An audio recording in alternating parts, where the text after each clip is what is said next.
Hello! Magandang araw mga kakapits!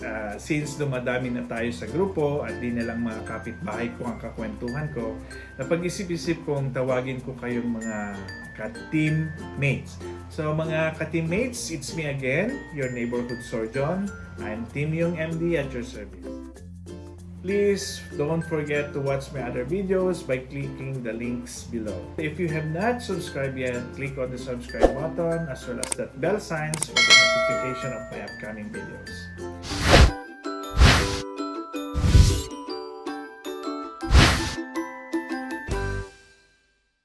First, I would like to thank a very close friend, Dr. Sunny Antonio, who is a nephrologist, for his contributions in making this video and my future videos interesting to watch. Thank you, bro. In this video, I would like to discuss a very important topic which is about personal protective equipment or your PPE. There is a common misunderstanding among many end users that they are protected from blood, body fluids, and other potentially infectious materials by just wearing any type of fluid-resistant garments. Tatandaan niyo pa ba, nung nag-umpisa ang COVID-19 pandemic, there was a scarcity of PPEs. So at that time, we made use of whatever PPEs that are available regardless of the materials they were made of. Our main goal then was to have something to put on to protect us. Basta meron lang tayong may suot, no? We think of that as a PPE already. So some of us, if you can imagine, even resorted to improvise PPEs like raincoats, no? Even yung mga trash bags natin, yung black, yellow, or green, nakikita nyo, yun na yung sinusuot natin as PPE before. Well, it was understandable because we were caught with this pandemic unprepared. Who would ever think we will experience this pandemic in our lifetime anyway? No? So yes, there was SARS before, there was H1N1 before, but this COVID-19 really turned our lives around. So it is a game changer, and we don't know anything yet about this virus. Later on, we learned more and more about the type of enemy we are facing. So what we are trying to do then was to create a clothing to cover us up. We did not consider the permeability of this material to the virus that might be causing us so much harm. So some copied the designs of standard PPEs and eventually became commercially available. So dami na natin mga PPEs ngayon. Sa Lazada, nagkalat yan. So the problem is, some became acceptable and some were created dangerously inappropriate for use. They look the same, but they are made of different materials, thus they have different properties. So they differ in terms of functionality and of course safety. Though it may be as a cliche as it sounds, not all PPEs are created equal, remember that. Thereby, they don't provide an equal protection. So the improper use and selection of materials we use to create the protective clothing could lead us to more harm than good. So be careful and be warned that if we use the wrong type of PPE, we will just be having that false sense of security, thereby endangering ourselves and the people we serve. Remember, the clothes we are wearing serves as a protective clothing if we intend them to be used as a protection. So take for example the use of scrub suits and other gowns. If we wear our scrub suits from home to the hospital, we don't call that as a PPE. We call it as a working clothes. But if we use this scrub in conjunction with other PPEs, then it becomes a true PPE. If we use this for fashion, especially if the design does not conform with the original design, then it is not PPE. It's fashion clothing or fashion statement. When you use this kind of fashion clothing as PPE, then you are just making yourself a walking petri dish for the virus to stay and be transported from one place to another. Diba? So today, we will evaluate and analyze how the different types of garments work as a protective coverall. So the question now is how to select our protective clothing properly. Para naman, kung bibili din lang naman kayo ng PPE ninyo, make sure that these PPEs are standard and will give you safety in the long run. So the first thing to consider is to check your manufacturer's specification of the garments or materials used before you consider buying them. Sayang naman yung pera ninyo kung bibili kayo ng isang bagay na hindi rin pala po pwedeng gamitin. So you have to review the type, the strength, and ito very important, the quality standard testing that is given to this type of apparel. So it is very important to read the product label. There are two main types of fabrics that are used in PPE. The first one is the woven fabric, and the other one is the non-woven type. For the woven fabric, these are the textiles that are formed by weaving. Technically, a woven fabric is any fabric that is made by interlacing two or more threads at right angles to one another. For the non-woven fabrics, these are broadly defined as sheets or webs of structures that are bonded together by entangling fibers or filaments. So natatandaan niyo pa ba yung melt blown? Sabi natin, maliliit na plastics and then pinagpatong-patong, and then they are ultrasonically compressed or thermally bonded or by use of chemical means. Pinagdikit-dikit nila to form a non-woven type of fabrics. Okay? So as to the strength of this fabric, the woven fabric in most cases are more durable and they are stronger than any non-woven fabrics. So this is due to the fact that the woolen fabrics are reinforced by crisscrossing threads, which creates a stronger barrier. The great majority of woven fabrics, by its nature, are used as clothing fabric.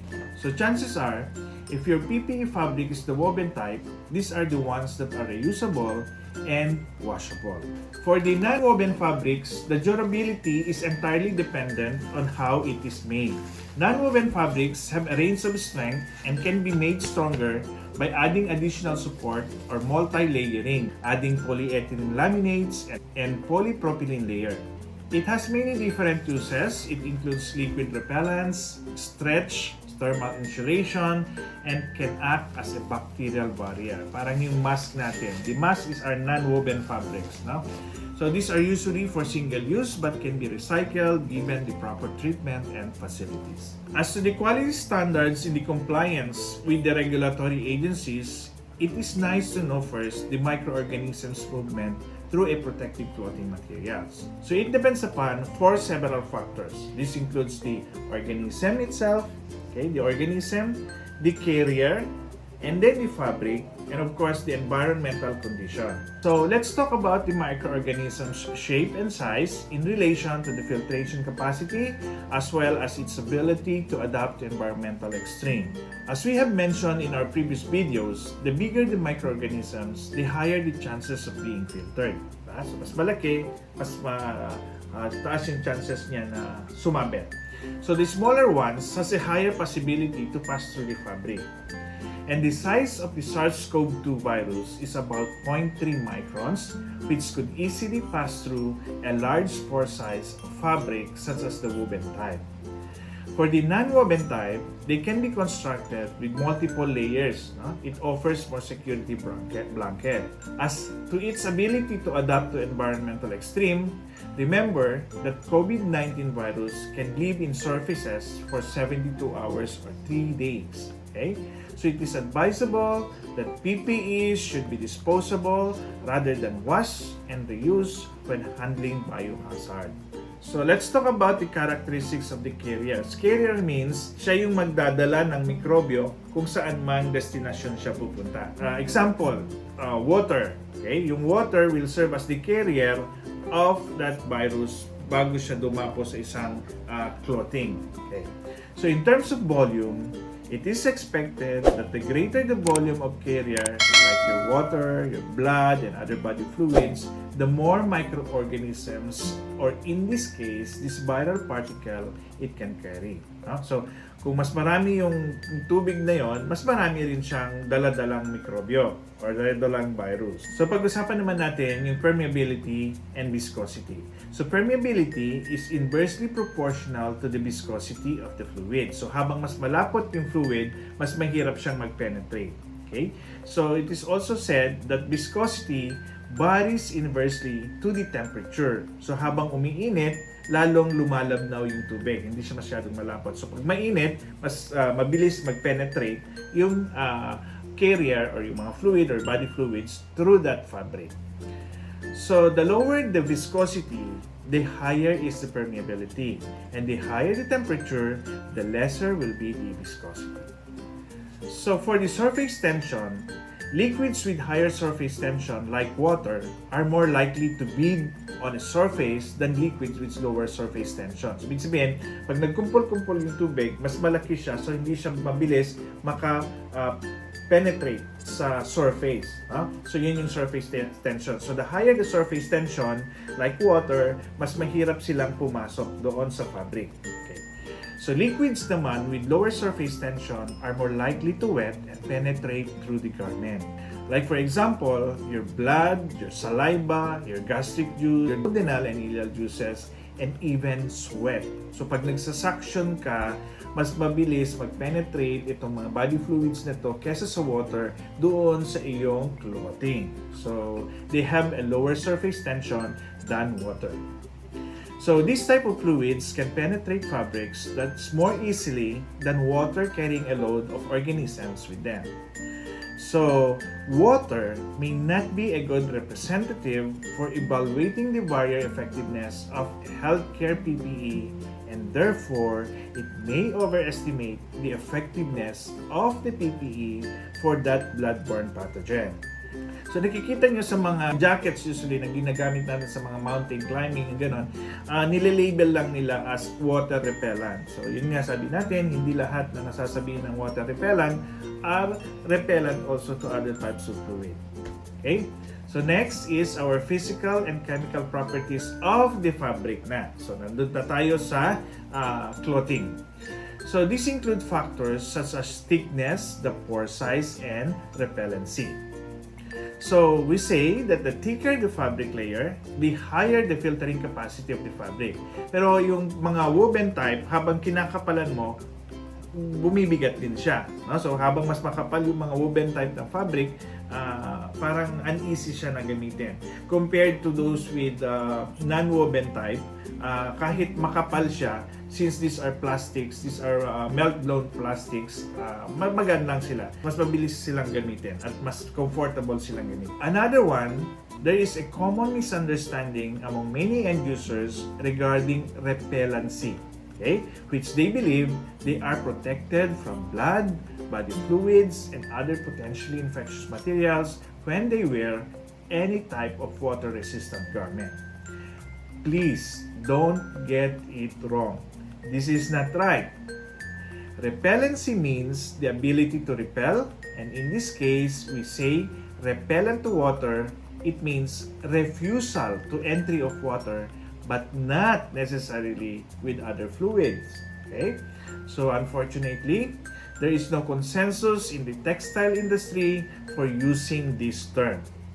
So manufacturers usually provide fabric or garments specification that is based or associated on the standard test method rather than using the classification of being impermeable. So hindi sa healthcare fabrics, hindi natin ginagamit yung water repellent ba yan o ano. So karamihan kasi sa mga PPE ngayon sinasabi nila water repellent yan, water repellent. Okay? Ideally, these are not being used as proper labeling for healthcare clothing. No? So with this confusion, the FDA does not approve marketing your surgical gowns or drapes with fluid repellent or fluid resistant as labeling claims because these are misleading. Okay. So we don't classify barriers, efficiency of your PPE fabrics in terms of water repellency, but instead its capacity to block the microorganisms using a recognized standard test method. Okay? So the standard is there to assist a healthcare professional in making an informed decision when selecting the appropriate product for the anticipated task. This is by specifying a consistent basis for the testing and providing a common understanding of barrier properties. So there are lots of standards out there. There can be institutional standard, national standard, and international standard. So So in the Philippines, we have the Philippine Textile Institute who gives the standard or the quality standard for PPE fabrics. In our video, the standard that we will be using will be the ANSI PB70. This is an American standard that establishes a system of classification for protective apparel that are used in healthcare facilities. The ANSI PB70 was accepted by the FDA in 2004. So these standard test methods will evaluate three factors: the resistance of the fabrics as to water, synthetic blood, and virus penetration. So based on the result of these standardized tests, there are 4 levels of barriers performance.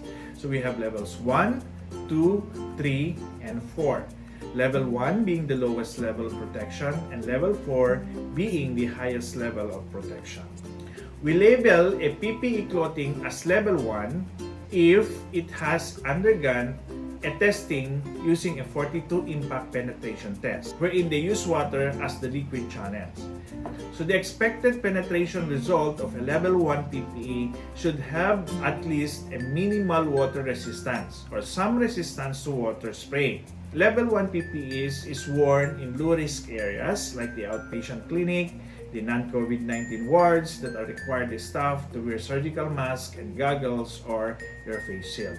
The PPE clothing will be labeled as level 2 if it has undergone a 42 impact penetration and 127 hydrostatic pressure testing. The liquid challenge used was water. So the expected penetration should be there will be a low water resistance or resistant to water spray and some resistance to water penetration under a constant contact with an increasing pressure. This should be used in conjunction with your goggles or face shields and surgical masks. You have to remember that. This is used in areas with washing and bathroom facilities which healthcare workers can bath after duty. Next is your level 3 PPE clothing.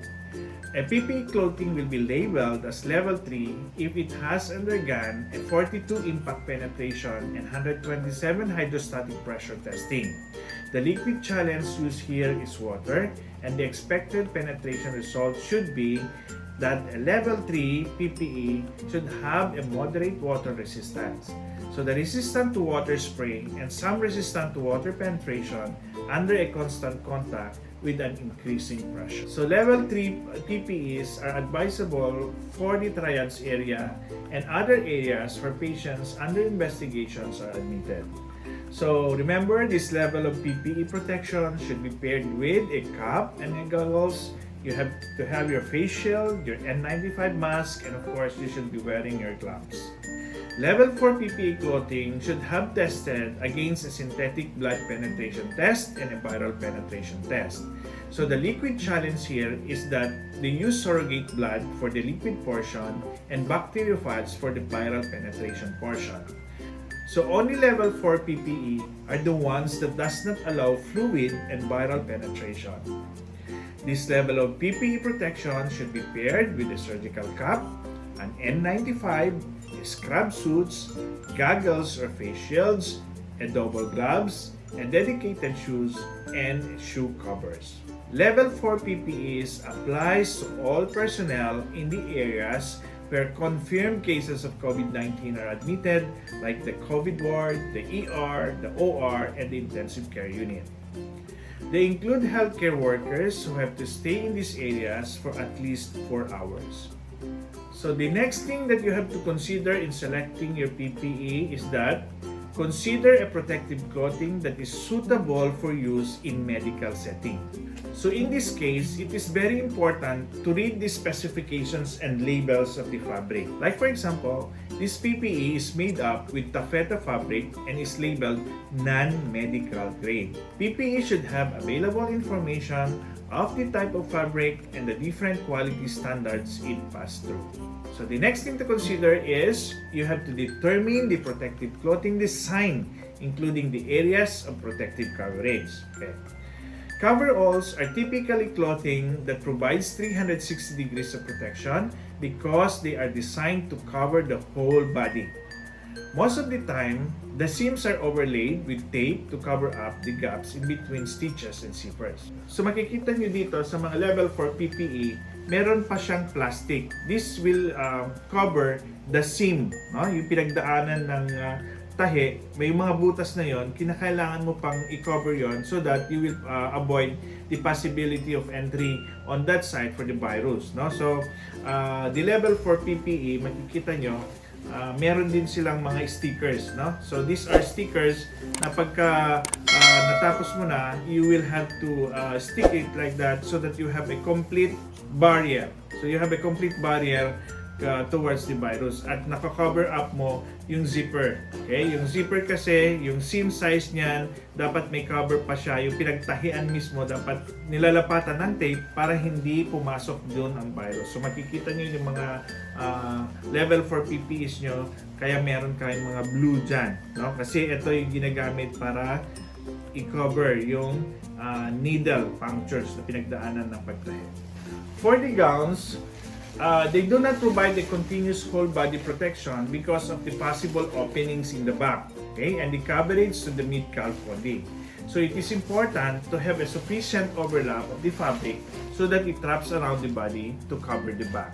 It should ensure that if the wearer squats or sits down, the gown still protects the back area of the body. So for added protection, coveralls and gowns are sometimes totally laminated. So you can see this one. This is a non-woven fabric. Tapos na-laminate siya. Kaya siya naging blue and it becomes waterproof.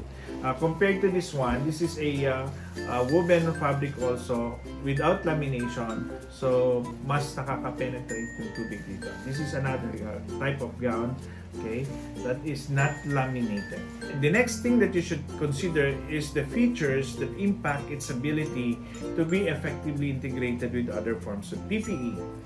Your PPE clothing should match with other PPE you are going to wear, like your goggles, your shields, your scrub suits, no? Your gloves, your boots, your foot coverings. Kasi kung hindi sila mag-match, you are just defeating the purpose of wearing a PPE. So if the garment design does not match with other PPE, then the risk of exposure will be higher. The next thing to consider is you have to determine if a range of sizes will fit the wearer. It is very important to know that the size should fit you. So if the wrong size of garment is used, it may tear down during kneeling, reaching, or bending. In addition, if the garment is inappropriate for size, for example, it's too large, then it may catch up or snag on objects. The same way as if it is too small, then magkakaroon yan ng punit, mabilis siyang mapunit. So, you just imagine, protektahan natin pati yung butas ng karayom, yung pagkapunit, once na napunit yan, you are exposed to a very high risk. So, PPE are required to put size labels on every product. So, makikita ninyo, okay, palaging meron yan. Kalagay yan yung mga sizes para hindi naman masayang. Pag binuksan mo, yung pala maliit, it is a waste of resources. So, it is one requirement of standard PPEs that the sizes will be available for you para mas mabilis mong makita. The next one is to understand the ease of use, including the ease of wear or removal without self-contamination. So the more complicated your PPEs are, the more room for donning and doffing errors and more chances of contamination. So the last but not the least to consider in choosing your PPE is you have to review all available information on your protective clothing, including your potential limitations, the availability, and of course, the practicality. So as with any type of personal protective equipment, the key to proper selection and use of your gowns and coveralls is first, to understand the hazard and the risk of exposure. So tignan mo kung saan ka papunta. Are you going to the COVID ward where the viral load is high? And your risk of exposure. Okay? Ano ba yung gamit mong PPE? Gaano ka ba in danger or unsafe sa ginamit mo pagpunta sa areas which are high risk areas? Okay?